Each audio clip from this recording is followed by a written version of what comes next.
कलिकालानले दग्धान् जीवान् स्त्रातुं समुद्यतः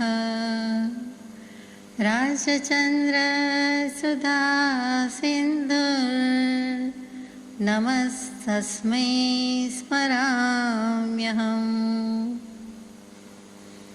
समस्तवस्तुमानाय तमुग्ने वितविद्विषे श्रीमते वर्धमानाय नमो नमितविद्विषे। मङ्गलं भगवान् वीरो मङ्गलं गौतमो गणी मङ्गलं कुन्दकुन्दार्यो जैनधर्मोऽस्तु मङ्गलम्। सत्श्रुतने नमस्कार, असीम उपकारी आत्माने नमस्कार, तारक त्रिपुटी भगवंतने नमस्कार, महावित्रोने नमस्कार, महावित्रो समान मुरब्बीओ मुमुक्षुओ मित्रोने नमस्कार, प्रत्येक शुद्ध आत्मद्रव्यने नमस्कार। परम कृपाळु देव प्रणीत वचनामृतजी पत्रांक 766 विक्रम संवत 1953 तारीख 19/10/1896 थी 25/10/1897 दरमियान परम कृपाळु देवे मूળ ગ્રંથ શ્રી પંચાસ્તિકાય સંગ્રહ તે શ્રી કુંદ ભગવંતનો અને તેના અનુવાદની કરુણા કૃપા કરી છે. તેમાં આપણે 72 ગાથા સુધી યથાશક્તિ વિચાર્યું. ગાથા નંબર 73. પયઠીદી અણુભાગ પદ સંબંધેહિમ સૌવદો મુક્કો ઉઢ્ઢમ ગચ્છતિ શેષા વિધિસાવજ્જમ ગદિમ જંતે. અનુવાદમાં કૃપાદેવ કહે છે કે પ્રકૃતિ બંધ, પ્રદેશ બંધ, સ્થિતિ બંધ અને અનુભાગ બંધ એનાથી સર્વથા મુક્ત થવાથી જીવ ઉર્ધ્વગમન કરે છે. સંસાર અથવા કર્મ અવસ્થામાં વિદિશા વિના જીવ બીજી દિશામાં ગમન કરે છે. અહીંયા આ ગાથા પૂરી થઈ જાય છે. તો સિદ્ધ ભગવંત સિદ્ધ થયા એટલે શું? તો કે 8 કર્મની પ્રકૃતિ બાળી નાખી ક્ષય કરી દીધી છે એવા સિદ્ધ ભગવંત છે. તેને પ્રકૃતિ બંધ નથી, સ્થિતિ ભાગ નથી, અનુભાગ બંધ નથી, પ્રદેશ બંધ નથી, કોઈ પણ પ્રકારના એટલે કે 4 પ્રકારના દ્રવ્ય કર્મ બંધથી રહિત થયા છે. અને 8 કર્મના ક્ષય સાથે 8 ગુણ સિદ્ધ ભગવંતને પ્રગટી જાય છે. તે શું? તો કે મોહનીય કર્મના ક્ષયથી ક્ષાયિક સમ્યક્ત્વ પ્રગટે છે, નાનાવર્ણીય કર્મના ક્ષયથી અનંત જ્ઞાન અથવા કેવલ જ્ઞાન પ્રગટે છે, દર્શનાવર્ણીય કર્મના ક્ષયથી અનંત દર્શન અથવા કેવલ દર્શન પ્રગટે છે, અંતરાય કર્મના ક્ષયથી અનંત વીર્ય પ્રગટે છે, નામ કર્મના ક્ષયથી સૂક્ષ્મ ગુણ પ્રગટે છે, આયુષ્ય કર્મના ક્ષયથી અવગાહના ગુણ પ્રગટે છે, ગોત્ર કર્મના ક્ષયથી અગુરુ લઘુ ગુણ પ્રગટે છે, અને છેલ્લું જે વચ્ચે હતું તે પણ હવે છેલ્લું તે વેદનીય કર્મના ક્ષયથી અવ્યાબાદ સુખ નામનો ગુણ પ્રગટે છે. આ સિદ્ધ ભગવંતને એટલે કોઈ પણ આત્માને અંદર પડેલા ગુણ હોવા છતાં જ્યાં સુધી મુખ્ય 8 કર્મની પ્રકૃતિનું આવરણ છે ત્યાં સુધી એ ગુણ પ્રગટ થતા નથી. 8 કર્મનો સર્વથા સંપૂર્ણ કૃત્સ્નમ કર્મ ક્ષયો મોક્ષ એ જ્યારે થાય છે, અયોગી ગુણસ્થાન પ્રાપ્ત કરે છે અને સિદ્ધશિલામાં સ્થિતિ કરે છે, ત્યારે જ આ 8 કર્મથી રહિત થયા છે.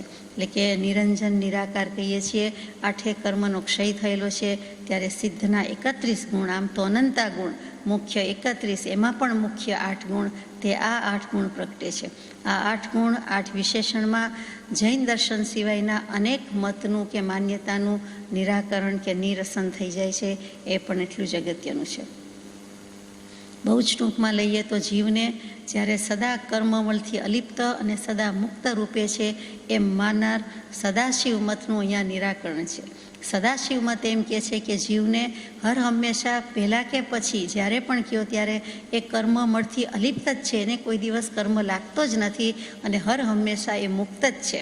એટલે કે આત્માને બંધ પણ નથી, આત્માને મોક્ષ પણ નથી, એવી જે માન્યતા ધરાવે છે, અથવા તો ગમે ત્યારે બંધ નથી એટલે મોક્ષ કે છૂટો જ છે, એટલે એને કાંઈ બંધાયેલો હોય તો મોક્ષે લઈ જવાની વાત હોય, એવો જે મત છે તેનું નિરાકરણ આવે છે કે જીવને કર્મબંધ ન હોય તો આત્માને મુક્તિનું સાધન જેવું કંઈ કરવાનું રહે જ નહીં, નકામું થઈ જાય છે.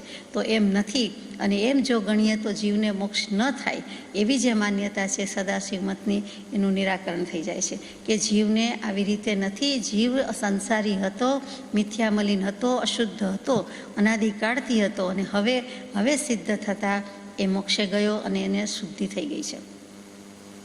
એટલે કે અશુદ્ધિમાંથી શુદ્ધિનું પ્રયાણ છે તે સંસારીમાંથી સિદ્ધ દશાનું પ્રયાણ છે તે આ મતથી સાબિત થઈ જાય છે, આ મતનું નિરાકરણ થઈ જાય છે.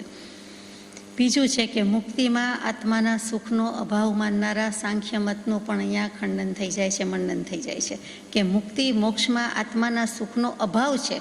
આત્માને સુખ કેવું? સાંખ્ય દર્શનમાં એવું સુખ માનતા નથી. આત્મા સદા અસંગ છે, જે છે તે કર્મ થયા કરે છે, પ્રકૃતિ કર્યા કરે છે, પરંતુ આત્માને મોક્ષે જાય પછી કંઈ સુખ જેવું હોતું નથી, સુખનો અભાવ છે. એટલે કે સુખે નથી ને દુઃખે નથી, એટલે સુખનો અભાવ કહી દીધો છે. તો એ પણ અહીંયા આવ્યું કે આત્મા તો અનંત સુખનો ધણી છે, અને મોહનીય કર્મનો ક્ષય છે, એટલે ક્ષાયિક સમ્યક્ત્વ યાને અનંત સુખ નામનો ગુણ પ્રગટી ગયો છે. ત્રીજું છે કે સિદ્ધાત્માને કર્મરૂપી અંજન નથી એવું જે માનનારા છે નિરંજન છે, એમ જે જૈન દર્શન માને છે. અને એટલે હવે મુક્તિ પછી બંધ કે સંસાર કે ભવ હોતો નથી, એટલે કે આવાગમન હોતું નથી. એટલે એમ જે માને છે તે પણ જે મત માને છે કે મુક્તિ પછી સંસારમાં આવે છે, કોઈ જીવો પર કરુણા કરે છે, દયા દૃષ્ટિ લાવે છે, અવતાર ધારણ કરે છે, એ મત જે છે મસ્કરી નામના સંન્યાસીનો પણ મત છે કે મુક્તિ બંધ હોય, મુક્તિ થઈ જાય તો પણ એને બંધ છે, કર્મ બંધ છે, સંસાર છે. એ મતનું પણ નિરાકરણ થઈ જાય છે કે તો એને કોઈ શુદ્ધ સિદ્ધ કે મોક્ષે ગયેલા માનતા જ નથી, એટલે તે પણ જવાબ આવી જાય છે. પછી સિદ્ધ ભગવંત અવિનાશી છે એમ કીધું, પોતાનો શુદ્ધ ચૈતન્ય દ્રવ્ય સ્વભાવને ક્યારેય છોડતા નથી, એટલે કે બૌદ્ધ મતનું નિરાકરણ આવી જાય છે. જે બૌદ્ધ દર્શન એમ કહે છે કે ક્ષણિક જ બધું છે, એટલે કે ક્ષણજીવી છે, શૂન્યવાદી છે, ક્ષણવાદી છે, એમ જે આત્માની વાત મૂકી છે એનું પણ નિરાકરણ છે કે આત્મા ક્ષણિક નથી. કર અનુભવ નિર્ધાર, સિદ્ધ ભગવાન છે, આત્માનું અસ્તિત્વ છે, અવિનાશીપણું છે, અજર અમર અવિનાશીપણું છે જ. પાંચમું છે કે અષ્ટગુણધારી હોવાથી, એવા વિશેષણ ધરાવતા હોવાથી જ્ઞાનાદિ ગુણના અત્યંત અભાવને મુક્તિ માને છે તેવા નૈયાયિક અને વૈશેષિક મતનું નિરાકરણ છે. આત્મા છે તો આત્માનું અનંત જ્ઞાન છે, કેવલ જ્ઞાનમાં છે, સિદ્ધમાં પણ છે, એમ જૈન દર્શન કે આપણે માનીએ છીએ. જ્યારે નૈયાયિકો એટલે કે ન્યાય દર્શનવાળા અને વૈશેષિકો એમ કહે છે કે એવું નથી, જ્ઞાન જેવા ગુણનો પણ ત્યાં અત્યંત અભાવ થઈ જાય છે. મોક્ષે ગયા એટલે ગુણ પણ રહેતા નથી એમ કહી દે છે, કેમ કે આત્માનું અસ્તિત્વ સ્વીકારતા નથી. તો શું જડ થઈ જાય છે? એ પણ એ રીતે જવાબ આપી દે છે કે એમ તો નથી. આ 8 ગુણ આત્માના મોજૂદ છે અને સિદ્ધાત્માના શાશ્વત સનાતન કાળ સુધી મોજૂદ રહેવાના છે. પછી આપણે કહીએ છીએ કે સિદ્ધ ભગવાન કૃતકૃત્ય છે, પરમ સંતુષ્ટ છે, હવે એમને કંઈ કરવાનું પ્રયોજન નથી, એટલે જ કૃતકૃત્ય કહી દીધું છે. અગુરુ, લઘુ, અમૂર્ત, સહજ, એમાં પણ આપણે કૃતકૃત્ય કહીએ છીએ. તે તો કે ઈશ્વરનું કર્તૃત્વ માનનારા છે કે ઈશ્વર અવતાર લે છે અને ઈશ્વર ફરી જન્મ લે છે, એમ જે કહેવાય છે તે મતનું અહીંયા નિરાકરણ થઈ જાય છે કે નિરસન થઈ જાય છે કે સિદ્ધ ભગવંત એક વખત સિદ્ધ થયા, એમને ફરી સંસારમાં આવાગમન હોય જ નહીં, એટલે એ શક્ય નથી અને એ સિદ્ધે ગયા કહેવાય પણ નહીં. અને જે છેલ્લું છે તે કે સિદ્ધ ભગવંત લોકાકાશના અગ્રભાગમાં નિવાસ કરે છે. તો એવું જે એક મંડલિક મત છે એનું નિરાકરણ થાય છે. જે મંડલિક મત એમ માને છે કે આત્માનો સદા ઉર્ધ્વગમન સ્વભાવ હોવાથી દેહત્યાગ થઈ ગયો અને મોક્ષ થઈ ગયો એમ કહેતા હોય તો એ સદાકાળ માટે ઉડ્યા જ કરે છે, ફર્યા જ કરે છે, સતત ગતિશીલ જ છે, ઊંચે ઊંચે ઊંચે ગયા જ કરે છે, ઉર્ધ્વગમન જ છે, નીચે આવતો જ નથી અને એને ક્યાંય અંત આવતો નથી અને ક્યાંય વિશ્રામ પણ હોતો નથી. એટલે કે ઊભતો નથી, બેસતો નથી, પગ વાળીને બેસતા નથી, કાયોત્સર કરતા નથી, સ્થિરતા ધારણ કરતા નથી, બસ ઉડ્યા ઉડ્યા ઉડ્યા જ કરે છે, ગતિ પ્રગતિ જ ચાલુ છે, એવું એક મંડલિક મત માને છે. એમ પણ નથી. સિદ્ધ ભગવંત લોકાકાશના અગ્રભાગમાં છેલ્લા ગાઉના 6ઠ્ઠા ભાગના વિશે સિદ્ધ શિલા પર અનંત આત્મિક સુખની લહેરમાં બિરાજમાન છે, સ્થિર થઈ જાય છે પછી એમને ક્યાંય જવા પણ હોતું નથી. લોકાકાશ સિવાયનું અલોકાકાશ છે, ત્યાં કોઈનો પ્રવેશ નથી. એકમાત્ર આકાશાસ્તિકાય દ્રવ્ય છે તે જ છે, અવકાશ આપવાનું કામ કરે છે તે. પરંતુ ધર્માસ્તિકાય અધર્માસ્તિકાય ન હોવાથી ગતિ સ્થિતિ જીવની કે પૂતગલની કોઈની ક્યાંય થઈ શકતી નથી. બસ ખાલી જગ્યા છે એ જ અલોકાકાશ છે. અવકાશ છે, આકાશ છે, જગ્યા છે, બીજું કાંઈ નથી. તો ટૂંકમાં સિદ્ધ ભગવાન અને શુદ્ધાત્મા જે પ્રકારે ચારે ચાર રીતે કર્મબંધનો સર્વથા અભાવ કરે છે, પ્રકૃતિ કહેતા જ્ઞાનાવરણીય દર્શનાવરણીય જે કર્મનો સ્વભાવ છે તેનો હવે એને બંધ નથી. પછી જે સ્થિતિ કહેતા કેટલા સમય સુધી કર્મ સાથે રહેશે એ કાળ છે, એ કાળની પણ મર્યાદા જેવું કંઈ રહેતું જ નથી, કેમ કે કોઈ કર્મ જ રહ્યા નથી. અનુભાગ કહેતા તીવ્ર રસ હશે કે મંદ રસ હશે, તીવ્રપણે ફળ આવશે કર્મનું અથવા તો મંદપણે આવશે. એ જે ફળદાન શક્તિ છે કે ફળ કર્તૃત્વ કે ફળ ભોક્તૃત્વ શક્તિ છે એ પણ ત્યાં કંઈ રહેતી નથી, કેમ કે કર્મો જ નથી, કર્મનો બંધ જ નથી. અને છેલ્લું જે પ્રદેશ બંધ છે એ કર્મ વર્ગણાઓની સંખ્યા ગણાવે છે, સંખ્યાત અસંખ્યાત અનંત વગેરે. તો અને જે નિયમિત હોય છે, નિયત હોય છે, પરંતુ પ્રદેશબંધ જેવું છે જ નહીં હવે. એટલે આ ચારે ચાર રીતે દ્રવ્ય કર્મબંધ નથી. એટલે સિદ્ધ ભગવાન ચૈતન્ય ઘન, શુદ્ધ બુદ્ધ ચૈતન્ય ઘન, પરિપૂર્ણ શુદ્ધ, પૂર્ણાનંદી, સહજ સ્વભાવી, ચિદાનંદી, સચ્ચિદાનંદ સ્વભાવી, પોતાના આનંદમાં જ મગ્ન છે. એ કોઈનું કંઈ બનાવતા નથી, કોઈનું કંઈ બગાડતા નથી. અને હવે કર્મબંધનો તો ક્ષય થઈ ગયો છે, ફરી સંસારમાં પુનરાગમન પણ નથી. આ સિદ્ધ ભગવંતનું સ્વરૂપ ઘણી રીતે આપણે કોઈ વાર વિચાર્યું હશે, જાણતા હશું, પરંતુ શ્રી નિયમસાર શાસ્ત્ર જે કુનકુન ભગવંતે જ રચેલું છે એની 177થી 183મી ગાથામાં સુંદર સ્વરૂપ મૂકેલું છે. તે સિદ્ધ ભગવંતનું સુંદર સ્વરૂપ છે, જે પોતાના આત્માનું જ શુદ્ધ અને સુંદર સ્વરૂપ છે. એટલે કે આપણામાં, આપણા શુદ્ધાત્મામાં અને તે સિદ્ધના આત્મામાં કોઈ ફરક નથી. અનંત જ્ઞાન, દર્શન, ગુણ, વીર્ય આપણામાં પણ છે, એમનામાં પણ છે. એમણે પ્રગટાવ્યા, આપણે પ્રગટાવ્યા નથી, એટલો જ ફરક છે. માટે હરી ફરીને છેલ્લે તો અલ્ટિમેટલી આ સિદ્ધાત્માનું કે શુદ્ધાત્માનું ધ્યાન કરવા યોગ્ય છે, સદા તેનું ધ્યાન કરવા યોગ્ય છે, તે બોધ છે. હવે એક સમયની વાત જે છે તે, અથવા તો કેવી રીતે દિશા વિદિશામાં ગમન કરે છે તે, એ ચરમ શરીર એટલે કે જે સિદ્ધ પ્રભુ થવાના છે તે, એનું ચરમ એટલે છેલ્લું શરીર છે, જે દેહનો ત્યાગ કરીને સિદ્ધ થાય છે તે, ત્યાંથી એક સમયમાં જ જે પોઝિશનમાં હોય ત્યાં, જ્યાં બેઠા હોય, જ્યાં ઊભા હોય ત્યાં જ, અને તેનાથી જ માથા ઉપરથી સીધી લીટીમાં જેટલું દૃષ્ટિ થઈ શકે તેટલું એ આકાશમાં ત્યાં એમનો મોક્ષ થઈ જાય છે. એટલે કે મોક્ષ થઈ જાય છે એટલે એ જ્યાં મસ્તક છે એનો સેન્ટર પોઈન્ટ હોય, જે ત્યાંથી સીધી લીટીમાં આકાશમાં, આકાશ શ્રેણી કહેવાય છે, ત્યાં ગમન કરે છે અને ત્યાં એક સમયમાં મોક્ષે જતા રહીએ છે.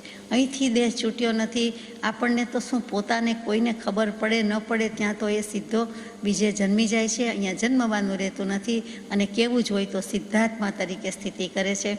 તે ભગવંતને પણ આપણા નમસ્કાર છે. જે સિદ્ધ થયા છે, થઈ રહ્યા છે, થશે, તેમને નમસ્કાર છે.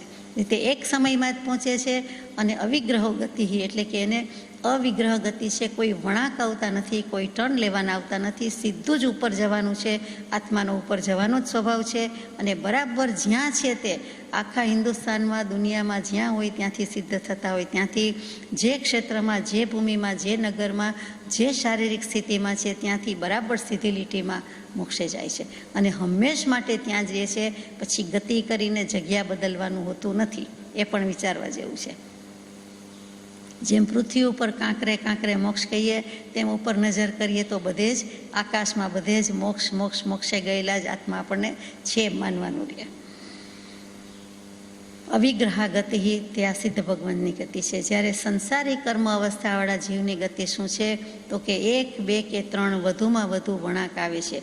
અનુશ્રેણી ગતિ સિદ્ધ ભગવંતની અવિગ્રહા ગતિ છે. વિગ્રહ નથી, વળાંક નથી. અને અહીંયા અનુશ્રેણી ગતિ કહે છે. તે વધુમાં વધુ 4 સમયમાં પહોંચી જાય છે. વિદિશા છોડીને જાય છે. વિદિશા એટલે શું તો કે દિશા, પૂર્વ, પશ્ચિમ, ઉત્તર, દક્ષિણ. વિદિશા 4 ખૂણા પડે. 2 દિશા વચ્ચેનું મધ્યબિંદુ જે હોય, બરાબર વચ્ચે હોય, તે ખૂણો પડ્યો કહેવાય. અને તેને આપણે વિદિશા કહીએ છીએ. પૂર્વ અને પશ્ચિમ વચ્ચે, પછી પૂર્વ અને ઉત્તર વચ્ચે, ઉત્તર અને દક્ષિણ વચ્ચે, એમ 4 દિશા વચ્ચે જે ખૂણા પડે તેને નૈઋત્ય ખૂણો, ઈશાન ખૂણો, વાયવ્ય ખૂણો, અગ્નિ ખૂણો, એમ આપણે ઘણીવાર વાંચ્યું, વિચાર્યું હશે. એ 4 દિશા ખબર છે આ 4 ખૂણા પડે છે, એટલે 4 ને 4 8 થાય, અને ઉપર અને નીચે એમ ગણીએ એટલે 10 દિશા એમ કહેવાય છે. આ 10 દિશામાંથી 4 વિદિશાને છોડીને, એટલે કે 4 વિદિશાનો અપવાદ છે, 4 વિદિશામાં જતા નથી. કોણ? સંસારી જીવો. અને ક્યાં જાય છે? તો કે એ સીધા જ કાં તો પૂર્વમાં, કાં તો પશ્ચિમમાં, કાં તો ઉત્તરમાં, કાં તો દક્ષિણમાં, જ્યાં જવાનું છે ત્યાં પહોંચી જાય છે. એટલે કે 4 દિશા સિવાયની 6 દિશા રહી, તે પૂર્વ, પશ્ચિમ, ઉત્તર, દક્ષિણ અને ઉપર નીચે એમ 6 દિશામાં પ્રયાણ કરે છે. એટલે અહીંયા જે વિદિશાને છોડીને લખ્યું છે એટલે કે વિદિશા સિવાય. આ રીતે જીવાસ્તિકાઈના 9 અધિકારની લગભગ 53 ગાથાનો અધિકાર અહીં પૂરો થયો. ખરેખર 73 ગાથા પૂરી થઈ, પણ જીવાસ્તિકાઈના વર્ણનવાળી 53 કહેવાય, અને તે અહીંયા પૂરી થાય છે. ગાથા નંબર 74. ખંધાય ખંદ દેશા ખંદપદેશાય હોંતિ પરમણુ ઈદિત ચદુવિયપ્પા ભોગલકાયા મુણેયવ્વા. અનુવાદમાં કૃપાળદેવ ફરમાવે છે કે સ્કંદ દેશ એટલે સ્કંદ દેશ, સ્કંદ પ્રદેશ અને પરમાણુ એમ 4 પૂતગલના અસ્તિકાય જાણવા. એટલે કે જીવાસ્તિકાય એવી રીતે પૂતગલાસ્તિકાય છે. પૂતગલ નામનું 6 દ્રવ્યમાં મોટામાં મોટું દ્રવ્ય છે, માથાકૂટ કરાવનારું, ચિત્ર વિચિત્ર પરિણામવાળું, પરિણામાવનારું જે દ્રવ્ય છે તે પૂતગલ દ્રવ્ય. અને તે અસ્તિકાય પ્રદેશોનો સમૂહ હોવાથી અસ્તિકાય, અને તેના 4 પ્રકાર કયા છે: સ્કંદ, સ્કંદ દેશ, સ્કંદ પ્રદેશ અને પરમાણુ. પૂતગલનું મૂળ આમ જોવા જાવ કે જગન્ય ભેદ કેવો હોય તો એક જ કહેવાય, અને તે અવિભાગી પરમાણુ છે, તે કે જેનો કોઈ અંશ કે આગળ ભાગ પડી શકતા નથી, નિર્વિભાજ્ય અંશ, અવિભાગી પરમાણુ, અને તે પરમાણુ એનું મૂળિયું થયું. આ પૂતગલમાં 4 ભાગ કયા, પણ ખરેખર એનું ઓરિજિન શું છે, સોર્સ શું છે, મૂળ શું છે, રૂટ શું છે, કે એક જ વસ્તુ છે મૂળમાં, અને તે પરમાણુ છે. અનંત પરમાણુ કહીએ છીએ, પણ પહેલાં તો એક છે, તો કે એ જ એક કહેવું જોઈએ. અને તેમ છતાં તેવા પરમાણુઓ મળીને સ્કંદ બને છે, એટલા માટે તે સ્કંદના 3 ભેદ ગણાય છે. પૂતગલ દ્રવ્યના 4 ભેદ, પણ મૂળમાં તો એક પૂતગલ પરમાણુ જ છે. અને સ્કંદના 3 ભેદ કયા કીધા, તો કે સ્કંદ પોતે, સ્કંદ દેશ અને સ્કંદ પ્રદેશ. એટલે કે ઘણા સૂક્ષ્મ સ્કંદ અને પરમાણુ આ ઇન્દ્રિય દ્વારા દેખાય નહીં, પણ તેનું અનુમાન તેના કાર્યો દ્વારા આપણે કરી શકીએ છીએ. તે પરમાણુની વાત ચાલે છે. આપણને ભલે દેખાતું ન હોય, પરમાણુ જોઈ શકતા નથી, કેવલી પ્રભુ જ જોઈ શકે છે, દેખી શકે છે, પણ તે પરમાણુનું ફંક્શનિંગ આપણને દેખાય છે, પરફોર્મન્સ દેખાય છે, એનું કંઈક કાર્ય કરે છે એ દેખાય છે, કે એનું રિઝલ્ટ દેખાય છે. જેમ કે તાવ આવ્યો ને ટેબ્લેટ લીધી, અથવા તો કોઈક રીતે થર્મોમીટરમાં આવ્યું, તો ત્યાં તો બરાબર કે મર્ક્યુરી પારોકીએ છે, એટલે ઉષ્ણતામાન ટેમ્પરેચર જાણ્યું, પરંતુ તે ટેબ્લેટ લેવાથી અથવા તેવી કંઈક વિધિ થવાથી અંદર શું ગતિવિધિ થઈ કે જેથી કરીને તાવ ચડ્યો અને વળી તાવ ઉતર્યો, તો એ જેમ સમજાતું નથી. અથવા આપણે માનીએ છીએ કે કેટલાક પરમાણુએ કેટલાક પ્રકારની અસર નિપજાવી, એટલે આ પ્રમાણે થયું. એવી રીતે દવા પણ શું છે, તો કે કેટલાય બધા પરમાણુનો બનેલો સ્કંદ. એવી જ રીતે છે ને, જીવન થોડું છે, જીવતું દ્રવ્ય થોડું છે. ગોળી, ટેબ્લેટને કહીએ છીએ શું આપણે, તો કે એ પરમાણુ છે. અંદર પણ જે પરિણતિ થાય છે એ પણ આપણને ખબર પડતી નથી. છતાં આપણે હાથના સ્પર્શથી અથવા તો ટેમ્પરેચરથી, થર્મોમીટરથી જાણી શકીએ છીએ કે આ વ્યક્તિને હવે તાવ છે, હવે તાવ નથી. તો આપણને થર્મોમીટર જેવી જળ વસ્તુમાં કેટલી શ્રદ્ધા કે આટલો તાવ છે. આપણને પોતાને લાગતો ન હોય તો પણ થર્મોમીટર કે એટલે માનવું પડે. આપણને પોતાને લાગતો હોય પણ થર્મોમીટર ના પાડે તો કોઈ માને નહીં. એટલે થર્મોમીટર જેવી જળ વસ્તુ પર શ્રદ્ધા. તો અહીંયા પણ પૂતગલને પરમાણુની જ વાત છે, જળ જ છે. તો કે ઘણા સૂક્ષ્મ સ્કંદ પણ એવા છે. સ્કંદમાં પણ સૂક્ષ્મતા એટલી છે કે જે નરી આંખે જોઈ શકાતી નથી, ઇન્દ્રિય ગોચર નથી. એવી જ રીતે પરમાણુ પણ દેખાતું નથી, અને તેમ છતાં તેનું અનુમાન આપણે લગાવી શકીએ છીએ, અને કાર્ય એનું જોઈ શકીએ છીએ, અથવા તો વિચારી શકીએ છીએ કે આ કાર્ય આ પ્રમાણે બન્યું, આ પ્રમાણે ફળ આવ્યું, એટલે આટલા પરમાણુએ કંઈક એવી અસર ઉપજાવી છે કે નિપજાવી છે. હવે હરીફરીને સવાલ આવે તે પૂતગલ એટલે શું? આપણે કહીએ કે અમેરિકામાં બહુ પૂતગલીય સુખ છે, પૌદ્ગલિક સુખ બહુ છે, ભૌતિક સુખ બહુ છે. શાતાશીલ્યું વર્તન એટલે દૈહિક સુખ શું છે? એવી રીતે જે કહીએ છીએ દેહનું, પૂતગલનું, ભૌતિકતાનું, એ જે બધી સુખ વાત કરીએ છીએ, સુવિધાની વાત કરીએ છીએ, તે બધું પૂતગલ છે. એટલે કે પૂતગલથી જન્મતું સુખ, પૂતગલથી મનાતું સુખ, પૂતગલમાં અનુભવાય છે તે સુખ એ પૂતગલ છે. જે પૂરણ ગલનનો સ્વભાવ ધરાવે છે તે પૂતગલ છે. પૂદ અને ગલ, પૂદ એટલે પૂરણ છે, પૂરે છે, ભરાય છે, ફિલિંગ થાય છે તે, અને ગલ એટલે ગળી જાય છે, વિખેરાઈ જાય છે તે. એટલે પૂરે અને મળે બંને એક જ છે, ગળે અને વિખરે એ બંને એક છે. એટલે કે મળે અને ગલન થાય, મિલન અને ગલન થાય, એટલે કે ભેગું થાય અને છૂટું પડી જાય છે. એ જે પૂરણ ગલનનો સ્વભાવ છે તે પૂતગલ છે. એનો સ્વભાવ એ છે, લક્ષણ એ છે, ગુણ એ છે, એની વ્યાખ્યા પણ એ છે. અને 6 દ્રવ્યમાં માત્ર પૂતગલ દ્રવ્યમાં જ પૂરણ ગલન થાય છે, યાદ રાખવા જેવું છે. કેમ કે ધર્માસ્તિકાય વગેરે 4 તો એમાં એનો રોલ જુદો છે, એને એ તો આવતું નથી પિક્ચરમાં. તો રહ્યું કોણ? જીવ અને પૂતગલ. તો કે જીવ તો જડ નથી, ચેતન છે, એને તો ઉપયોગ લક્ષણ ધરાવે છે અને બીજા લક્ષણ ધરાવે છે. તો આ પૂરણ ગલનનો સ્વભાવ એકમાત્ર પૂતગલ દ્રવ્યનો જ છે. તે પણ સજાતિમાં પરસ્પર મળીને સ્કંધ થાય છે અને સ્કંધના ખંડ ખંડ થઈને તેના જ પછી પરમાણુ બની જાય છે. ઘણા બધા અનંત પૂતગલ પરમાણુ છૂટા પડ્યા હોય અથવા તો રાખ્યા હોય અને પછી એનો લાડવો મળે અથવા તો એક કણિયાનો લાડવો મળે, એ લોટમાંથી લાડવો બને એમ નથી. અનંત પૂતગલ પરમાણુનું એવી રીતે અસ્તિત્વ નથી, એક એક પરમાણુનું અસ્તિત્વ એ રીતે નથી. પરંતુ જ્યારે એ સ્કંદ રૂપે છે અને એમાંથી છૂટું પડે છે ત્યારે આપણે કહી શકીએ કે આ પૂતગલ પરમાણુ છે અને એને આપણે પરમાણુ કહેવો પડે. એનું જુદું અસ્તિત્વ થયું. એટલે બાકી જુદા જુદા પડેલા છે, વેરાયેલા છે અને પછી ભેગા કરવામાં આવે છે એવું નથી. આત્માના સ્વભાવને ઢાંકનારા પણ કર્મ પૂતગલ છે, એટલે એનું મહત્વ ઓછું નથી. જો એ ન હોત, ફરીથી આ પૂતગલ કર્મવાળા, કર્મ પૂતગલ, પૂતગલને કર્મ કહી દીધા, કર્મને પૂતગલ કહી દીધા. તે જો ન હોત તો સંસારી આત્મા જ ન હોત, એટલે કે અશુદ્ધ જ ન હોત. આપણે બધા જ શુદ્ધાત્મા જ હોત, પરમાત્મા જ હોત. પરંતુ આ પૂતગલની વચમાં પડેલો આપણો એવો આત્મા, તેને ભિન્ન જાણીને કે ગમે તેવો સાથે રહ્યો હોય, ઓતપ્રોત હોય, 10 દિશામાં ભલે પૂતગલ હોય અને વચ્ચે આત્મા રહ્યો છે, તો પણ પોતાનો સ્વભાવ જુદો જ છે, પોતે એનાથી જ જુદો છે, પોતે શુદ્ધ સ્વભાવી જ છે. અને એને ધ્યાનમાં રાખીને આ બધાથી ફેંસલો લઈ લેવાની વાત છે. એકમાત્ર હું આત્મા, જ્ઞાન સ્વભાવી આત્મા, અને મારે મારો જ અનુભવ હોય, મારે મારો જ ઉપયોગ રાખવાનો હોય, મારું ધ્યાન રાખવાનું હોય, એમ દરેક આત્મા વિચારે. તેટલા માટે આ ગાથા છે કે પૂતગલ ગમે એવું હોય પણ એ પૂતગલ શું કરી શકે મને, અને પૂતગલ તારાથી ભિન્ન છે. પદ્મનંદી આલોચનામાં બ્રહ્મચારીજી આપણને ગવડાવે છે જ્યારે કરીએ છીએ ત્યારે કે કરી શકે તને શું?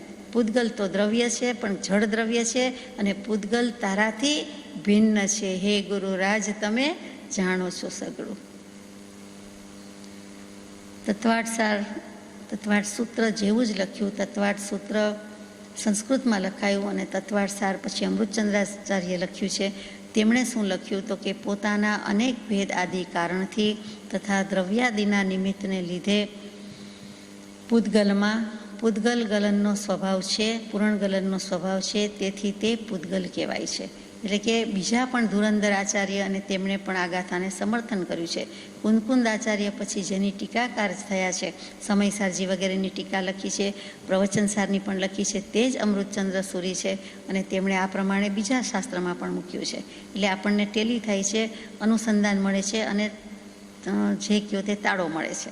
પોતાના અનેક ભેદ આદિ કારણ છે. અહીંયા ભેદ એટલે પારિભાષિક શબ્દ છે, ભેદ એટલે પ્રકાર કહીએ. અહીંયા પૂતગલનો શબ્દ જુદો છે, એટલે ભેદ, સંઘાત વગેરે આગળ આવશે ત્યારે લઈએ છીએ.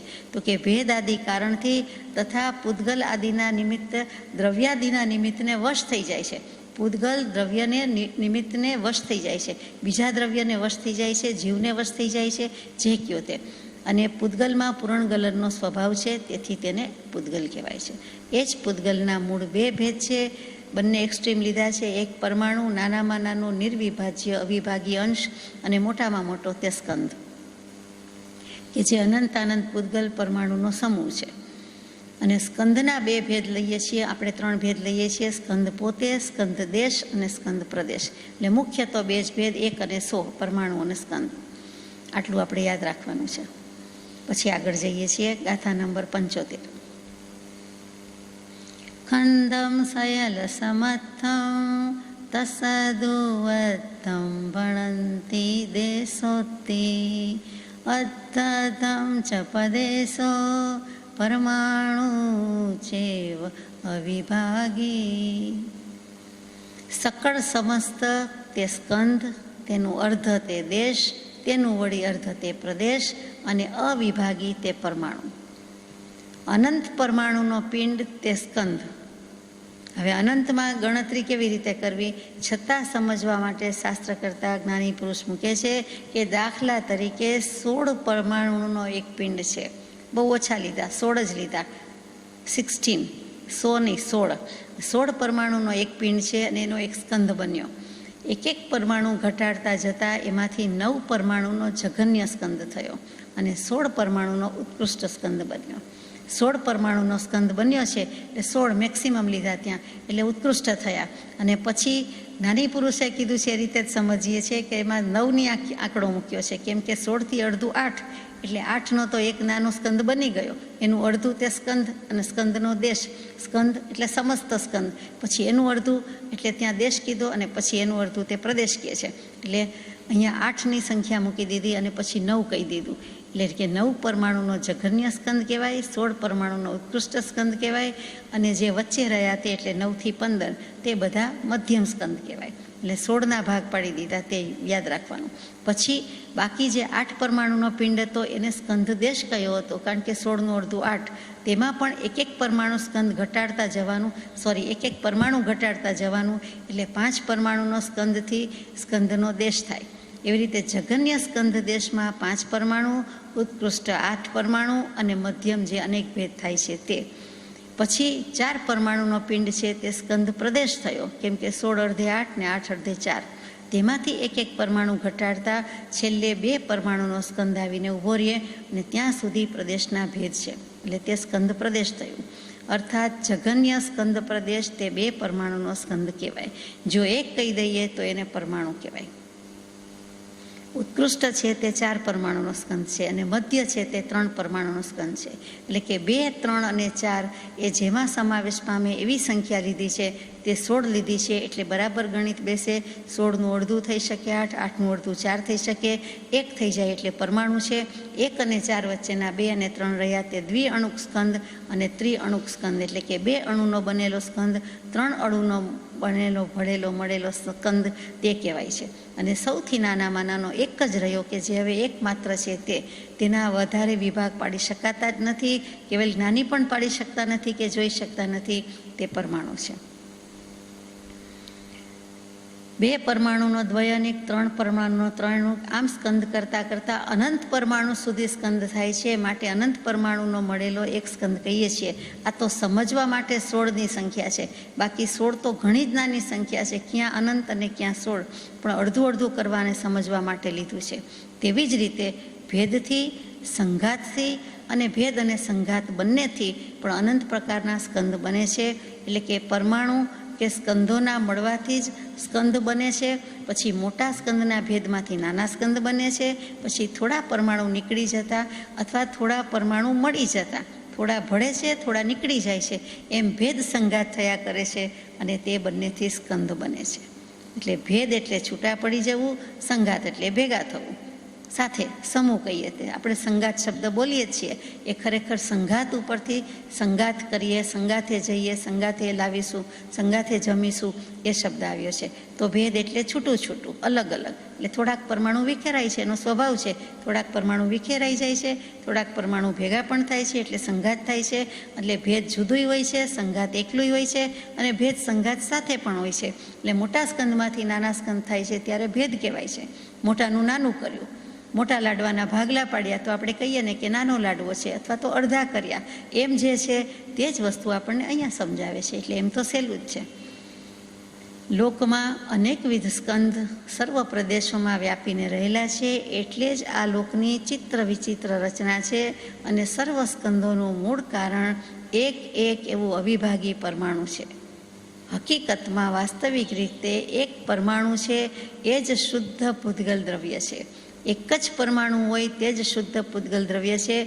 જે બધા પૂતગલ પરમાણુ ભેગા થઈને સ્કંદ, દેશ, પ્રદેશ વગેરે થયું, એટલે કે બંધને પ્રાપ્ત થયા, ભેગા થયા એટલે એકબીજા સાથે બંધાયા, જોડાયા, એટલે એ પૂતગલ દ્રવ્ય ત્યાં અશુદ્ધિને પામ્યું, એટલે અશુદ્ધ પૂતગલ દ્રવ્ય કહેવાયું. જ્યાં એક જ પરમાણુ છે ત્યાં સુધી શુદ્ધ પૂતગલ દ્રવ્ય અને પૂતગલ દ્રવ્ય પણ તેની સ્વભાવ પર્યાયમાં જ છે તેમ કહેવું પડે પરમાણુને કારણે, એક જ હોવાથી. પરંતુ ભેગું થયું એટલે બગડે બે, આપણે જે કહીએ છીએ વ્યવહારમાં કે ભણવામાં એકડે એક તો આત્મા અને બગડે બે તો આત્મા અને કાયા, અને આત્મા અને જે કંઈ પૂતગલની બાજી છે તે. પરદ્રવ્યની અપેક્ષા નથી રાખતું એવું જે પરિણામ છે તે સ્વભાવ પર્યાયરૂપ છે અને તે એક અવિભાગી કર્મબંધ અબંધ પરમાણુ છે. પરમાણુ કેવું તો કે અવિભાગી છે અને અબંધ પણ છે, કેમ કે પોતાની સ્વભાવ પર્યાયમાં જ ઝૂમે છે, ઝીલે છે. કેમ કે પરદ્રવ્યની અપેક્ષા નથી, એટલે કે બીજા કોઈ દ્રવ્યની અપેક્ષા રાખતું નથી એવું એનું પરિણમન છે. ત્યાં સુધી એ શુદ્ધ સ્વભાવ પર્યાયને ભજે છે. તે જ પૂતગલ દ્રવ્ય એટલે કે પરમાણુ અનંત અનંત ભેગા થાય છે, થોડાક ભેગા થાય છે, તેનો સ્કંદ બને છે. 2 થી 3 થી 4 થી નાનાથી મોટા સ્કંદ બનતા જાય છે. પહેલાં દેશ, પછી પ્રદેશ, પછી દેશ અને પછી મોટો સ્કંદ બની જાય છે, આખો સ્કંદ બની જાય છે. તે પૂતગલ દ્રવ્યની વિભાવ પર્યાય છે. એટલે કે નિશ્ચય નહીંથી તો એક પરમાણુને જ આપણે પૂતગલ દ્રવ્ય કહીએ છીએ. ખરેખર એમ જ છે, શાસ્ત્ર કરતા જ્ઞાની પુરુષ નિશ્ચય નહીંથી એકલા પરમાણુને જ પૂતગલ દ્રવ્ય કહે છે. પણ વ્યવહાર નહીંથી આપણે સ્કંધને પણ પૂતગલ દ્રવ્યમાં ગણીએ છીએ, ગણવું પડે છે. કેમ કે વ્યવહાર એનાથી જ છે એટલે કહેવું પડે છે. આ પૂતગલની રચના અનેક પ્રકારે હોવાથી કાર્મણ વર્ગણા પણ પૂતગલના સ્કંધ જ છે એ ભૂલવા જેવું નથી. જે આપણા શરીરમાં લઈને બેઠા છીએ તે કાર્મણ શરીર છે, કાર્મણ વર્ગણા છે, કર્મ વર્ગણાને યોગ્ય એવા પૂતગલ, એનો સ્કંદ, એ બધું આપણે લઈને બેઠા છીએ. એટલે તે ભલેને લઈને બેઠા હોય અને 8 કર્મનો પ્રપંચ પણ એને કારણે ચાલ્યા કરે છે. જ્ઞાનાવરણ્યથી માંડીને અંતરાય કર્મ સુધીનો પ્રપંચ એટલે અહીંયા માયા કપટ નહીં, પ્રપંચ એટલે વિસ્તાર, દુનિયા, વિશ્વ. 8 કર્મની દુનિયા, 8 કર્મનું વિશ્વ આના જ કારણે છે.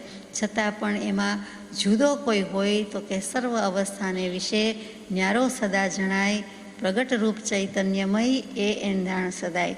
ભલે બધા પથારા વચ્ચે બેઠા હોય, ભલે બધી વસ્તુ વચ્ચે બેઠા હોય, પણ આપણે કહીએ કે હું જુદો, વસ્તુ જુદી, પથારો જુદો, હું જુદો, સંકલ્પ વિકલ્પ જુદા, ઇન્દ્રિયો જુદી, વિષય જુદા, કર્મ જુદા, આ દ્રવ્ય જુદા, એનાથી હું ભિન્ન. અરે એ પૂતગલ ભિન્નતારાથી એ આપણને કેટલું કરી શકે, શું કરી શકે? તે તેના સ્વભાવ અને એની રીતે સ્વતંત્ર પરિણતિ કરે. મારે મારી સ્વતંત્ર પરિણતિ કરવાની છે. એ પણ આ ગાથાનું તાત્પર્ય છે. ગાથા નંબર 76. બાદર સુહુ મગદાણમ ખંદાણમ પૂગલોતિ વ્યવહારો તે હોંતી છપયારા તે લોકમ જે હિમ નિપણમ. તે લોકમ સાથે છે એટલે કે ત્રિલોક. જે હિમ નિપણમ. અનુવાદમાં કૃપાદેવ પ્રકાશે છે કે બાદર અને સૂક્ષ્મ પરિણામ પામવા યોગ્ય સ્કંદમાં પૂરણ એટલે પુરાવાનો, ગલન એટલે ગળવાનો, છૂટા પડી જવાનો સ્વભાવ જેનો છે તે પૂતગલના નામથી ઓળખાય છે અને તેના 6 ભેદ છે જેનાથી ત્રૈલોક્ય ઉત્પન્ન થાય છે. અહીંયા બાદર અને સૂક્ષ્મ પરિણામ આવ્યા. બાદર અને સૂક્ષ્મ જીવો જાણીએ છીએ કે આખો લોક ઠાંસી ઠાંસીને ભર્યો છે સૂક્ષ્મ અને બાદર જીવોથી. સૂક્ષ્મ એટલે એનો અર્થ જ સમજાવે છે કે નાનામાં નાના જે આપણને દેખાતા પણ નથી, વાયુકાયના જીવ દેખાતા નથી, એવી રીતે કેટલાય જીવો દેખાતા નથી, જેનો કોઈ સુમાર નથી, બેસુમાર છે, એવા અનંત જીવો ઠાંસી ઠાંસીને ભર્યા છે. તે બધા સૂક્ષ્મ જીવ બાળ્યા બળે નહીં, હણ્યા હણે નહીં, માર્યા મરે નહીં, અને છતાં આખા લોકમાં પડ્યા છે, ભર્યા છે. અને જે બાદર જીવ છે તે આપણને હાલતા ચાલતા કીડી કોંથવા જેવા પણ દેખાય છે કે એથી પણ સૂક્ષ્મ જોઈ શકતા હોય, તે બધા બાદર જીવ છે. તે પારિભાષિક શબ્દ છે એટલે બાદર અર્થ છે અને પેલો સૂક્ષ્મ છે. તો આવા જેમ જીવો છે તેવી જ રીતે સૂક્ષ્મ અને બાદર પરિણામ પૂતગલનું પણ છે. એ યોગ્ય સ્કંદમાં પૂરણગલનનો સ્વભાવ છે. આટલા બધા અનંત પૂતગલ પરમાણુનો જથ્થો કે સમૂહ એ જાય ક્યાં? તો કે કેટલાક બાદર છે, કેટલાક સૂક્ષ્મ છે, કેટલાક દેખાઈ શકે છે એમ એવો અર્થ થતો હશે, એમ નથી. એ જ્યારે સ્કંદ થઈ જાય છે, જે દેખાય છે તે સ્કંદ દેખાય છે એટલે આપણે કહેવું પડે સૂક્ષ્મ અને બાદર. પણ પછી બાદર છે તે દેખાય છે તો સ્કંદ દેખાય છે, એક પરમાણુ આપણે જોઈ શકતા જ નથી, એ સૂક્ષ્મ છે. એટલે જેવું સૂક્ષ્મ પરિણમન સૂક્ષ્મ જીવનું છે તેવું જ સૂક્ષ્મ પૂતગલનું અસ્તિત્વ છે અને એનું પરિણમન છે. એ આપણને દેખી શકવાના નથી. કેવલની ભગવંતે જોયું છે એ કેવલ જ્ઞાની પ્રભુના કહેવાથી આપણે સ્વીકાર કરીએ છીએ, એ જુદી વાત છે. અને બીજું કે એનું કંઈક કાર્ય થતું દેખાય છે એટલે આપણે અનુમાન કરીએ કે આ પરમાણુ ન હોય તો આ બની શકે નહીં, માટે આવું કંઈક અસ્તિત્વ તો જરૂર છે. 2 પરમાણુના સ્કંધથી માંડીને અનંત પરમાણુના પિંડ સુધી બાદર અને સૂક્ષ્મ અવસ્થાવાળા જે કોઈ સ્કંધ છે તે પણ નામ તો પૂદગલ જ ધરાવે છે. એક પૂદગલનો જ સમુદાય છે, પૂદગલનો જ જથ્થો છે. અને તે સ્કંધના 6 પ્રકાર કયા છે? તરત આપણને થાય કે પરમાણુના 6 પ્રકાર કેવી રીતે? એટલે ત્યાં જ્ઞાની પુરુષો કોઈ અપેક્ષા બાકી ન રાખી એટલે કહી દીધું કે તે સ્કંધ રૂપે હોવાથી તેના 6 પ્રકાર છે અને તેનાથી 3 લોકની રચના થાય છે. એટલે કે જ્યાં જીવાદિ 6 દ્રવ્ય છે ત્યાં લોક રહેલો છે. જીવાદિ 6 દ્રવ્ય કહી દીધું, જીવ અજીવ બંને કહી દીધા. એટલે કે જીવાસ્તિકાય તો છે જ, ધર્માસ્તિકાય, અધર્માસ્તિકાય, આકાશાસ્તિકાય, પૂદગલાસ્તિકાય અને કાળ. આ 6 દ્રવ્ય આ લોકમાં આવેલા છે, એનાથી જ રચાયેલો છે. આ 6 દ્રવ્ય ન હોય તો આને લોક કહે જ કોણ? જીનાગમ પ્રમાણે આને દુનિયા ન કહીએ. એકલા જીવો ભર્યા હોય તો એને દુનિયા ન કહેવાય, એ તો એકલા આત્મા થયા, પણ એમ છે જ નહીં. આત્માની સાથે જ આ બધું પૂદગલ પણ રહેલું છે. એટલું જ નહીં પણ ધર્મ અધર્મ આકાશકાળ રહેલા જ છે. એટલે આ ષટ દ્રવ્યાત્મક જગત કે વિશ્વ વ્યવસ્થા કહેવાય છે અને તે આપણે શ્રદ્ધાથી શિરોમાન્ય કરીએ છીએ. સારાંશ શું થયો કે આ લોક કોઈ પુરુષ વિશેષે બનાવ્યો નથી, અથવા તો કોઈ પુરુષ વિશેષ નાશ કરી શકવાનો નથી, કે કોઈ વ્યક્તિ વિશેષ ધારણ કરીને રહ્યું નથી. આ શેષ નાગ ઉપર બધું ધારણ કરીને રહેલું છે એમ પણ નથી. કોઈ વિષ્ણુએ ધારણ કરીને રહ્યું છે એમ પણ નથી. કોઈ બ્રહ્માજીએ બનાવ્યો છે એમ પણ નથી. અને કોઈ મહેશ એનો સંહાર કરી નાખશે, પ્રલય કરી નાખશે એમ જ નથી, એમ પણ નથી. જે કંઈ છે તે આત્મા પોતે જ બ્રહ્મા વિષ્ણુ મહેશ છે અને તે જ બધું કરે છે. તે જ કર્મ બાંધે છે, તે જ કર્મનો નાશ કરી શકે છે અને પાછા વધારે કર્યા કરવા હોય તો કર્મ વધારે કરીને પાડી પોષી શકે છે. તો અહીંયા એ સમજવાનું હતું કે પૂદગલમાં આટલી શક્તિ છે, આત્મામાં આટલી શક્તિ છે, પણ કોઈ વ્યક્તિ એવી નથી, કોઈ વ્યક્તિ વિશેષ નથી, કોઈ પુરુષ વિશેષ એવો નથી કે જે આ પ્રમાણે કરે છે. 3 લોકમાં આપણને સૂર્ય, ચંદ્ર, તારા વગેરેના વિમાન દેખાય છે. પર્વત, નદી, વન, જંગલ, ઉપવન, પૃથ્વી, પાણી, અગ્નિ, વાયુ આ બધું દેખાય છે કે અનુભવાય છે. હવા વગેરે દેખાતું નથી.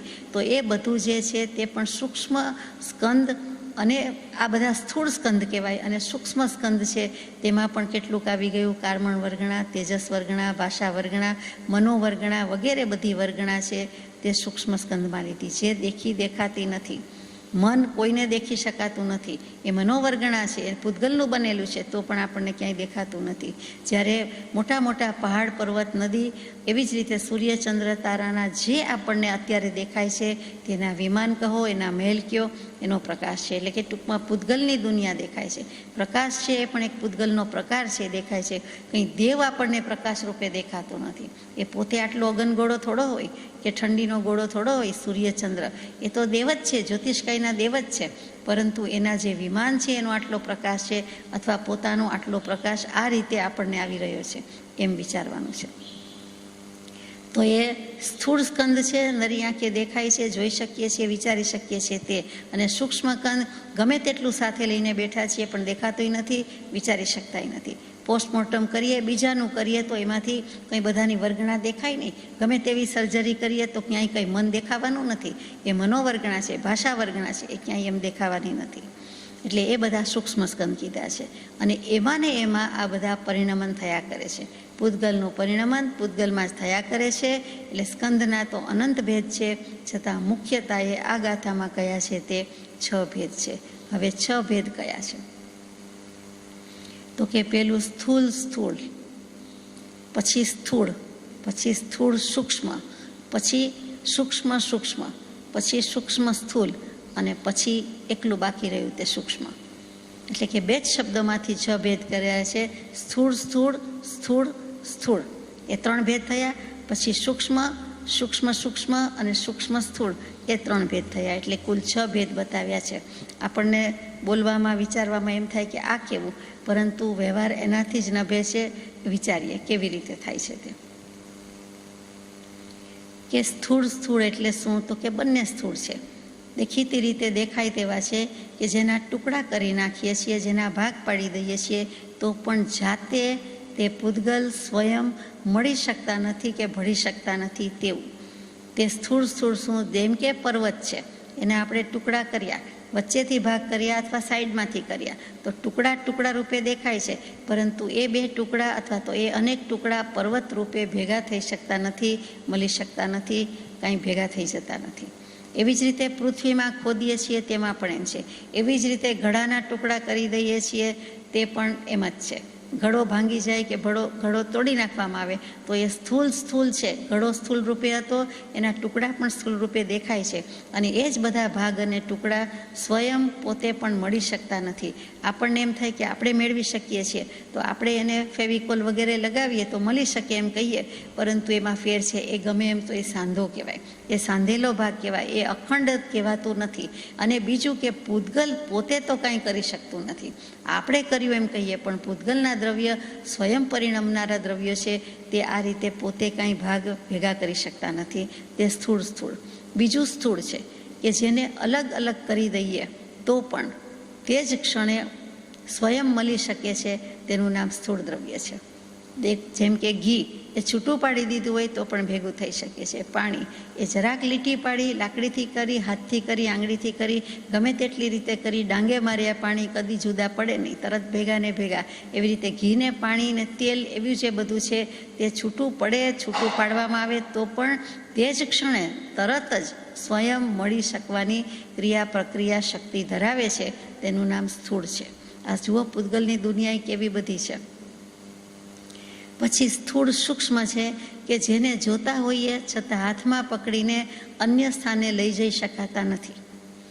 સ્થૂળ દૃષ્ટિએ દેખાય છે પણ એવા સૂક્ષ્મ છે કે હાથમાં પકડીને બીજી જગ્યાએ લઈ જઈ શકતા નથી. એવું શું છે તો કે પડછાયો. એ પણ પૂતગલ દ્રવ્યનું જ પરિણામ છે. છાયા કહો, પડછાયો કહો. અરીસામાં દેખાતું પ્રતિબિંબ એ પણ આનું જ બનેલું છે. અને રસ્તે ચાલ્યા જતા હોઈએ અને આપણને જે આપણો જ પડછાયો પડે છે કે કોઈ વસ્તુનો પડછાયો દેખાય છે, વૃક્ષનો કે કોઈ વ્યક્તિનો અથવા આપણો પોતાનો, એ આપણે એમ લઈ જઈ શકતા નથી. હાથમાં પકડીને લઈ જઈ શકતા નથી. જે દેખાય છે છતાં પણ કાંઈ કરી શકતા નથી. એવું જ અંધારું થયું, પૂતગલનો જ સમૂહ છે, પરંતુ અંધારું કંઈ સાથે લઈ જવાય છે કે અંધારું ઓઢીને લઈ જવાય છે કે અંધારાને હાથમાં પકડી શકાય છે? નહીં. એવું જ પ્રકાશનું આ બધા પૂતગલ દ્રવ્યના ભાંગા કીધા છે. અને આ બધું જ નામકર્મની કે બધી પ્રકૃતિમાં આવે. અજીવ દ્રવ્ય પૂતગલ દ્રવ્યના પ્રકારમાં આવે. નાની પુરુષે લખ્યું છે અને આના વિશે થોકબંધ માહિતી મુકાયેલી છે. એટલે કે આવા બધા પરિણામ પણ છે. એટલે કે તડકો, અંધારું, પ્રકાશ, પડછાયો, પ્રતિબિંબ, અરીસામાં પડતું, ઘરમાં પડતું પ્રતિબિંબ કોઈ જ્ઞાનીના જ્ઞાનની બહાર નથી. કે એમાં કહી દીધું છે કે આને આ પૂતગલનો પ્રકાર છે અને તેનું આ પ્રમાણે પરિણમન થાય છે, જેનો ભૌતિક વિજ્ઞાને, આધુનિક વિજ્ઞાને સ્વીકાર કરવો પડ્યો છે કે વાત તો એમ જ છે. પછી ચોથો પ્રકાર છે સૂક્ષ્મ અને સ્થૂળ, કે જે આંખથી દેખાતા નથી તે સૂક્ષ્મ અને સ્થૂળ. આંખ સિવાયના 4 વિષય છે તેનાથી અનુભવાય છે. કાનથી સંભળાય છે એટલે આંખ સિવાયનો વિષય થયો, એટલે આપણને દેખાતું નથી. જે સાંભળીએ છીએ કંઈ દેખાતું નથી. એવી રીતે જે સ્પર્શીએ છીએ તે કાંઈ દેખાતું નથી, એ સ્પર્શથી ખબર પડી છે. જે ચાખીએ છીએ તે જીભથી, મોઢામાં રસ ખબર પડે છે, એ ઇન્દ્રિયથી ખબર પડે છે, રસનેન્દ્રિયથી ખબર પડે છે. એમાં આંખનો વિષય નથી. તો કે દેખાતા નથી એટલે આંખનો વિષય લીધો. કે આંખ સિવાયના જે કોઈ સૂક્ષ્મ અને સ્થૂળ છે તે 4 વિષય. અને બીજું કે વાયુ, પવન પણ દેખાતો નથી, હવા દેખાતી નથી, અનુભવાય છે. એવી જ રીતે કોઈ પણ સુગંધ, દુર્ગંધ અનુભવાય છે, દેખાતી નથી. આ જે બધા છે તે સૂક્ષ્મ સ્થૂળ પૂતગલના પર્યાય કે પરિણમન છે.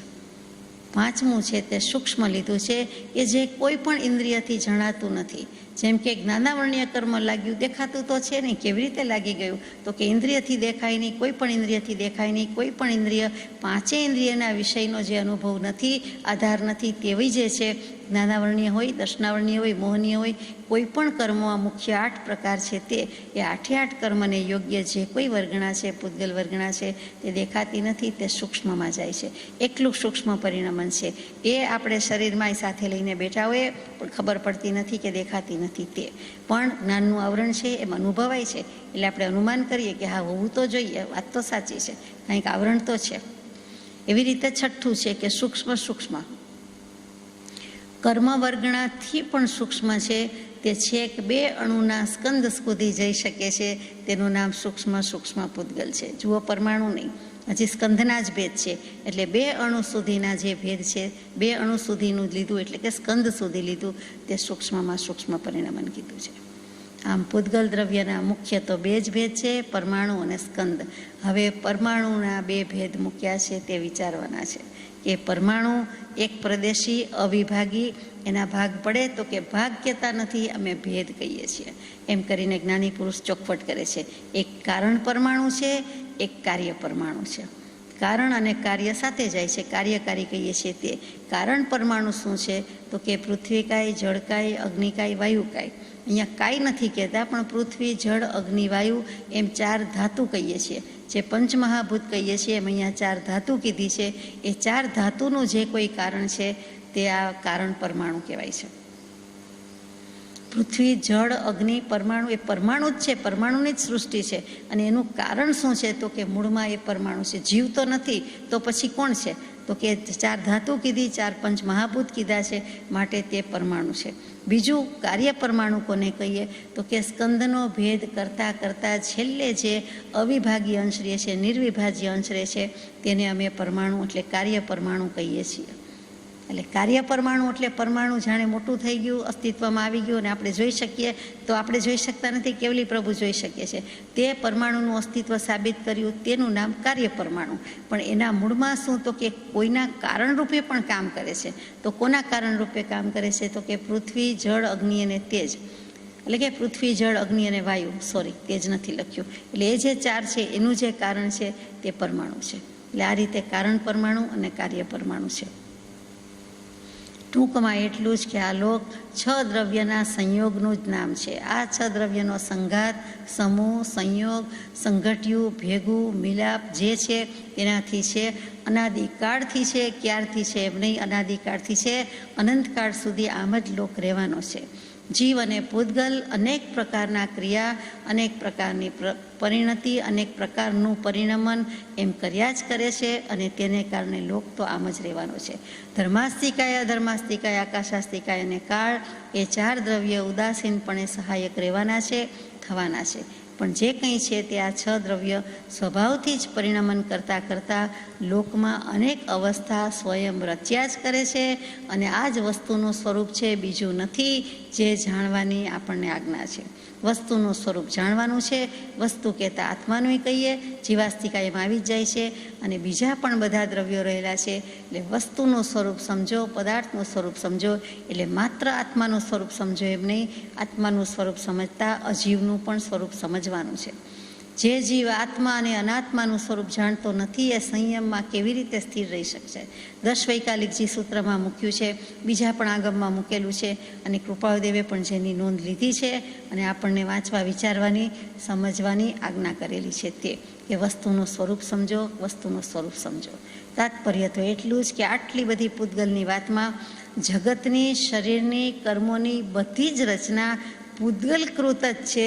અને જોઈને વૈરાગ્ય લાવવો કે રાખવો ઘટે છે કે આ શું, આ પૂદગલમાં હું ક્યાં સપડાયેલો છું, અથવા તો આ પૂદગલની બાજી મને હરાવી દે, હું તો અનંત શક્તિનો સ્વામી. અને આ બાજી છે તો બેની જ, અને એમાં સામી વ્યક્તિ એટલે કે સામી પાર્ટી પૂદગલ વ્યક્તિ નથી, પણ વ્યક્તપણે દેખાઈ રહ્યું છે તે એ હરાવી દે એમ તો બને નહીં. એટલે કૃપાળુદેવે જે 107મો પત્ર એટલે પદમાં મૂક્યું છે, જો કે પૂદગલનો છે દેહ તો પણ ઓર સ્થિતિ ત્યાં છે, સમજણ બીજી પાછી કહીશ જ્યારે ચિત્તે સ્થિર થઈશ.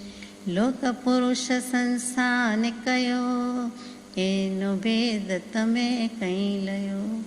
એ પદમાં મૂક્યું છે કે ગમે તેવી દુનિયા હોય, આ દેહથી જ કામ લેવાનું છે. એ પૂદગલનો જ બનેલો છે. ગમે તેટલો વૈરાગ્ય લાવીએ છતાં એ સાધન છે. તો પણ ઓર સ્થિતિ ત્યાં છે, સ્થિતિ પણ ત્યાં જ થઈ શકે છે. જે દેહધારી છીએ તે જ દેહ ધારણ કરેલો છે, તેમાં જ આપણે પ્રગતિ કરી શકીએ છીએ, વિકાસ કરી શકીએ છીએ. એકલા હોય તો સિદ્ધાર્થમાં હોય. આપણે કહીએ ને કે જે સંયોગ છે તે છે, આ છે. જન્મ મરણ વચ્ચેથી જ જ્ઞાની પુરુષો ઉઠીને ચાલ્યા ગયા, સિદ્ધ થઈ ગયા છે. જન્મ મરણના ફેરા એમને પણ હતા. અનંતકાળ સુધી એમણે પણ પરિભ્રમણ કર્યું, અનાદિકાળ સુધી કર્યું, અનાદિકાળથી કર્યું, પણ પછી છેડો ફાડ્યો. પછી અનંતકાળ સુધી આત્માનું અસ્તિત્વ તો રાખ્યું જ છે, પરંતુ સિદ્ધ થઈને રહે છે. સંસારી અવસ્થાને ત્યાગ કરી દીધી, તિલાંજલિ કરી દીધી. અને એમાં એ જ પદમાં આગળ આવે છે કે પૂદગલ જ્ઞાન પ્રથમ લે જાણ, નરદેહે પછી પામે ધ્યાન. તું પૂતગલનું જ્ઞાન કરી લે પછી આ જ નરદેહ, દુર્લભ એવો મનુષ્ય દેહ અને તેનું સાર્થકપણું પણ, એટલે કે આત્માનું ધ્યાન પણ, પરમાત્માનું ધ્યાન, શુદ્ધાત્માનું ધ્યાન પણ તે દેહમાં રહેલા આત્માથી જ થઈ શકશે. એટલે કે દેહને દેવળ કહી દીધું, એટલે કે દેહ દેવળમાં રહેલો આત્મા અને આત્મા જેવો કોઈ દેવ નથી. એટલે ત્યાં સાધનની, સત્સાધનની, દેહની પણ ત્યાં અગત્યતા મૂકી દીધી કે ભલે પૂતગલનું હોય, હારી જવાનું નથી, વૈરાગ્ય વશાત નિરાશ થવાનું નથી કે આ દેહની જ બધી કડાકૂટ છે. દેહ પણ એક સાધન છે, મન વચન કાયાના યોગ સાધન છે. યોગ અને ઉપયોગનો જ આમ તો આત્મા કરતા છે, બીજું એ શું કરી શકે છે. માટે એનું પણ મહત્ત્વ છે અને મહત્ત્વ સમજીએ તો મહત્ત્વ ગણીને આગળ જવાની વાત છે. ગાથા નંબર 77. સૌવેસીમ ખંદાણમ જોંતો તમ વિયાણ પરમાણુ સો સત્સદો અસદો એકો અવિભાગો મુક્તિભવો. અનુવાદમાં કહે છે કે સર્વસ્કંદનું છેલ્લામાં છેલ્લું કારણ તે પરમાણુ છે. તે એટલે કે પરમાણુ તે સત છે, અશબ્દ છે, એક છે, અવિભાગી છે અને મૂર્ત હોય છે. પરમાણુના વિશેષણ શરૂ થયા. જીવ દ્રવ્યને હવે આપણે એક બાજુ મૂકી દીધો એટલે કે મોક્ષે પહોંચાડી દીધો. વાંચવામાં નિર્વાણપુર પ્રત્યે પહોંચી જાય છે એટલે તે મૂકી આવ્યા. તો પણ આત્માને મૂકી આવીએ તો વાત થાય એવું છે નહીં. સાંભળે કોણ, બોલે કોણ, વાંચે કોણ? તો કે આત્મા તો ભેગો જ છે, પણ એમ કહેવાય કે જીવના અધિકારની જે કંઈ ગાથા હતી તે ત્યાં પૂરી કરી. હવે પરમાણુ. તો પરમાણુને પહેલું જ કીધું કે સર્વસ્કંદનું છેલ્લામાં છેલ્લું કારણ પરમાણુ છે. જે કોઈ સર્વ કર્મસ્કંદનો નાશ કરી દે છે તેને આપણે શુદ્ધાત્મા કહીએ છીએ, મુક્તાત્મા કહીએ છીએ. સર્વ કર્મનો એટલે કર્મસ્કંદનો નાશ કરી દીધો છે. તેમજ 6 ભેદનો અંતિમ ભેદ છે તે પરમાણુ છે, એટલે તેને કારણ કીધેલું છે. સૌથી નાનામાં નાનું, સૂક્ષ્મમાં સૂક્ષ્મ, અવિભાજ્ય અંશ, નિર્વિભાજ્ય અંશ તે પરમાણુ છે. એટલે સ્કંદ, દેશ, પ્રદેશ, પરમાણુ. તો અહીંયા પરમાણુ કહી દીધો છે. એવી જ રીતે સરખામણી કરે છે. બીજું વિશેષણ છે સત છે. તો કે પરમાત્મા છે તે ટંકોત્કીર્ણ, જ્ઞાતા દ્રષ્ટા, એક સ્વભાવરૂપ છે અને તે શાશ્વત છે. તેવી જ રીતે પૂતગલ પણ કદી પોતાનો સ્વભાવ છોડવાનું નથી, છોડી શકતું નથી. એટલે તે પણ સત છે, અસ્તિત્વ છે, ધરાવે છે અને નિત્ય છે.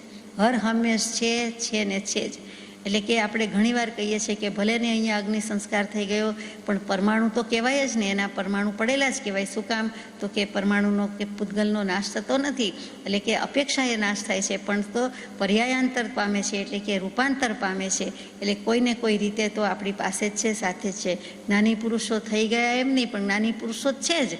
જેમ આપણે ભાવથી કહીએ કે આપણી સાથે છે, તેમ તેમના જે તે પરમાણુ છે તે એનો નાશ તો થતો નથી, એટલે કે ત્યાં ને ત્યાં હોઈ શકે છે. એટલે ઘણીવાર આપણે પવિત્ર તીર્થ સ્થળનું એમ કહીએ છીએ કે મહાત્મ્ય સમજાવીએ છીએ, સમજીએ છીએ, તે સામર્થ્ય સ્વીકારીએ છીએ કે તે ભૂમિનું પણ મહાત્મ્ય હોય. તેની ક્ષેત્ર સ્પર્શનાથી કેટલાક આપણા પણ સ્પંદનો જાગી ઉઠે, કોઈ સ્મૃતિ સળવળી ઉઠે, અથવા તો આપણને પણ એના વાઇબ્રેશન્સની અસર થાય. એમ જે કહેવાય છે તે આ પૂતગલનું જ મહાત્મ્ય છે. અને પૂતગલ સત છે, ત્રણેય કાળે વિદ્યમાન છે, એનો નાશ તો થતો નથી, રૂપાંતર પામ્યા કરે છે. ટૂંકમાં પરમાણુ સત છે, પરમાણુ નિત્ય છે. ત્રીજું વિશેષણ મૂક્યું છે અશબ્દ, કે શબ્દ રૂપે નથી. એ વિચારમાં ગયેલી છે કે જીવ નિશ્ચયથી સ્વસંવેદન જ્ઞાનનો વિષય છે, આત્માનો અનુભવ છે, આત્માનું સ્વરૂપ છે, તે શબ્દમાં આવી શકતું નથી. એટલે શબ્દનો વિષય નથી કે શબ્દ રૂપે નથી. કોણ? આત્મા, આત્માનો અનુભવ. એ બરોબર છે, પરંતુ પરમાણુ કેવી રીતે અશબ્દ કહેવાય? તો કે પરમાણુ શક્તિ રૂપે શબ્દનું કારણ છે, પણ વ્યક્તિ રૂપે શબ્દની પર્યાય નથી, તેથી અશબ્દ છે. પરમાણુમાંથી અવાજ આવે છે, પરમાણુનો બનેલું કોઈ પણ વસ્તુ, તબલાથી માંડીને કોઈ પણ વાદ્ય, તો કે વગાડતા અવાજ નથી આવતો, અથવા તો કાંઈ પણ ભટકાતા અવાજ નથી આવતો. તો કે શબ્દનું કારણ છે, તેમાંથી વાજિંત્રમ છે, સંગીત છે, ધ્વનિ નીકળશે, એટલે એનું કારણ છે. પરંતુ પોતે પૂતગલ પરમાણુ જે છે તે એ વ્યક્તિ રૂપે, પ્રગટ રૂપે શબ્દની પર્યાય નથી. તે જે છે તે ભાષા કહી દીધી. ત્યાં મનોવર્ગણા કહીએ તેમ ભાષા વર્ગણ આવી જાય છે, એટલે ત્યાં ભાષાની પર્યાય આવી ગઈ, પરંતુ પોતે નથી. એટલે અશબ્દ કહેવાય છે. એ શબ્દમાં આવી શકતું નથી, એટલે અથવા શબ્દની પર્યાય નથી. શબ્દનું કારણ છે એના કારણમાં રહેલું છે. ચોથું છે તે એક, એનું વિશેષણ જ એક છે, પરમાણુ એક છે. તો કે જીવ જેવી રીતે નિશ્ચયથી પરની ઉપાધિ વિનાનું કેવળ સહાય રહિત અસહાય એક જ છે. આપણે આત્માને કહીએ છીએ કે આત્મા એક, અસહાય, અસંગ, એને બીજા કોઈનું સાથે કંઈ કનેક્શન છે જ નહીં. જો માનો તો એમ જ છે, અસંગ જ છે. તેવી રીતે પરમાણુ પણ દ્વયણુક આદિ સ્કંદોની ઉપાધિથી રહિત છે. જેવું 2 અણુ 3 અણુ ભેગા થાય છે એટલે પરમાણુનું પોતાનું અસ્તિત્વ મીટી ફીટી જાય છે, એટલે સ્કંદ કહેવાય જાય છે. એટલે કે એને પરમાણુ કહીએ છીએ ત્યારે તો પોતે એકલું છે, અટુલું છે, પોતાની ઓન આઈડેન્ટિટી છે, અખંડ છે, અમૂર્ત છે, અવિભાગી છે. જે શબ્દ કહેવું હોય તે એ દ્રવ્યોનું વિશેષણ પછી આવશે, પણ એક તો છે ને છે જ. એટલે કે તેને ઉપાધિથી રહિત છે, એકલું અટુલું, અને વળી એક પ્રદેશી છે.